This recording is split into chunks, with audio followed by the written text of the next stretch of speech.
Today I'm gonna build a Lego Lion King microscale mock. Hi everyone, welcome back to the channel. As some of you may know, the Brickbreamer family welcome a new member, so I thought what better way to celebrate than recreating the iconic scene of announcement of Simba's birth to the world in The Lion King. This is gonna be part of my series of microscale iconic movie scenes. Everything started with this one from the Jurassic Park kitchen scene, and now my whole series count 6 modules. So this is gonna be the 7th one. But now let's move the Brickbreamer family here on the side, and we can start with our regular 8x8 habitat. So this was a bit tricky one. You can see here already laying down a few slopes, bricks and pieces and everything here. Not in a particular order, it's just to fill the gaps and make it a little bit more irregular. Now, on the side over here, I will do the same structure that I did for, I made it standard for all the modules that I built for this series. So we are going to have a black frame at the bottom so that the scene is a little bit shorter. Over here, we're going to create a sort of desert, kind of islands kind of thing in Nougat.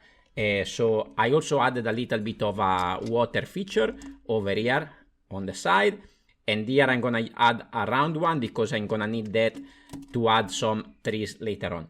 Here I wanna have a little waterfall that is gonna come down to connect to this water over here. So I tiled that corner off, and then I have basically a 5 plate by 5 that is gonna slide in there with a round tile over there, so the waterfall is falling down over there, and I think is a pretty interesting effect. Now, of course, this one is moving, but then I can just add my frame, as I told you earlier, and this is gonna be kept there in place. Of course, then we're gonna strengthening also from the front, from the top, where we can start to add a little bit of trees. Before moving on, we can start to add the background. So we are going to have a nice blue sky over on this side, while over here we're going to do a big rock face that is going to go up, and I'm going to use this piece, this big rock piece, that's actually pretty good because it adds a very interesting texture over here, and then I added a few slopes on the side to complete the scene. So this is going to be there, everything is going to be connected like this, and then I can continue up with a little bit of extra sky on the right side. And now all the background is completed. Now over here, as I said, I'm gonna add some trees. So I have this sort of horn kind of thing with a flower piece and a tile on top. One is gonna connect there to that open stud over there. One is gonna go in the axle hole of the 2x2 round, as I told you earlier. Then we can put them in the angle that we want. And then here I have another open stud to which I can add another one of these trees on a different angle to make this scene nice and colorful. Now over here, of course, we need to add the iconic rock piece that come off over there. So first I need an attachment point, so I'm gonna use this bar piece connected over here with space underneath so we can connect something later on, and then I'm gonna add some more pieces to block it into place. And then, of course, I can block everything with the frame again. Now, I create a little structure here, starting from a Travis brick with studs on 4 sides, with some slopes, with some tiles, make it an interesting shape. And then at the bottom, I'm going to use this Technic pin, go inside there, and this will clip over here like this. I'm going to do this a little bit later on. This, you can do it in different ways. You can use ball joints. You can use different kind of modified plates, but I thought this was better because it makes it a little bit wobbly, and I think it's achieve a better effect for this.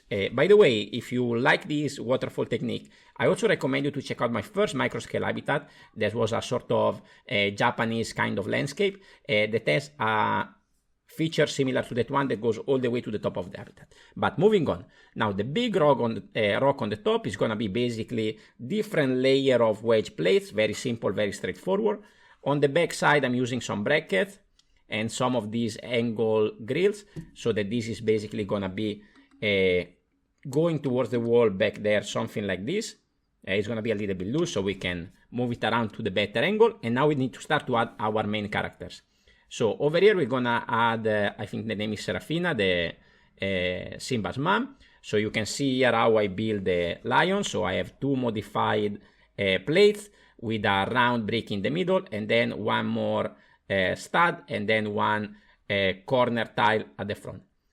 For Mufasa, exactly the same structure, but I just added one of these sort of beard minifigure piece to create the main. This is not fully connected, this modified brick, so I can have a little bit of inclination upwards for Mufasa. So this is gonna click there, and also here I have a little bit of gap, so they have a little bit of a different angle and they look a little bit more interesting. But now the most difficult part and final part was to create Rafiki and Simba. So what I did was this. So here we have an angle stud. I have one of these two T pieces with two studs with hole that connect to another T piece, and then two of these are gonna hold a minifigure arm. It's just all there by friction basically between these two, and this is gonna be representing Simba. I think it actually works quite well in scale compared to the bigger lion, and I think this attachment to the shoulder of the minifigure looks kind of like the head of the lion coming off. So maybe if you see this like this, it doesn't look like much, but once you put this connected at the right angle and with the right environment, with the right background, now you can see that the scene is very much recognizable. Now we just need to connect this stud over there at the bottom, like this. This also allows me to give a little bit of rotation if I want to. And then we just need to clip this back to that connection we create at the beginning.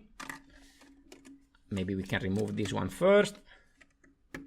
Okay, let's find the right